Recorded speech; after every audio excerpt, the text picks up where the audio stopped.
Gati një vit pas shembjeve të ndërtimeve pa leje në Theth, kryeministri Edi Rama u rikthye në zonën turistike në Alpe për të sqaruar banorët mbi qëllimet dhe mundësitë që u jep paketa e maleve. Nuk është as për uzurpues, as për biznesmen që nuk kanë lidhje dhe nuk kanë marrëveshje me ju, as për oligark, as për asgjë tjetër, përveç se për të vënë në lëvizje ekonominë e trashëgimtarëve të pronave në territore ku toka nuk është ndarë sipas 7501-shit.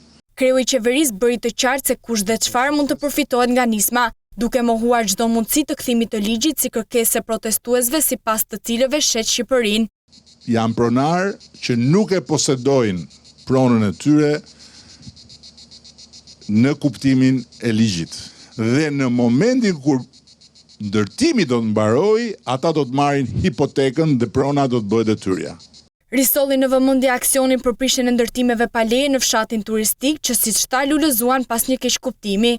U arrit të goditej zemra e Thethit. Në bashkëbisedim me banorët të prekur nga aksioni kundër palishmërisë, Rama u kërkoi të ndërtojnë e ruajnë atë që cilësoi Zvicër të vogël, duke i nxitur për projekte cilësore. Duhet shkoni në një turizëm për pasuri. Zvicrën e vogël ju e keni këtu. Kreu i qeverisë ndau lajme se së shpejti do të nisë puna për ndërtimin e rrugës së Dugajgjinit. Për 2 javë rruga e Dugajgjinit nis. Investimet do të përfshin edhe përmirësimin e rrjetit elektrik. Brenda 2-3 muaj me fillojmë ndërtimin e linjës Bok-Theth. Kreu i qeverisë kritikoi gjithashtu zërat që kundërshtojnë investimet e huaja, duke i cilësuar si qëndrime të pabazuara dhe në dëm të zhvillimit. Nuk duam të shesim Shqipërinë. Kujt po ja shesim Shqipërinë? Kur, ku, si? Kush po e blen Shqipërinë?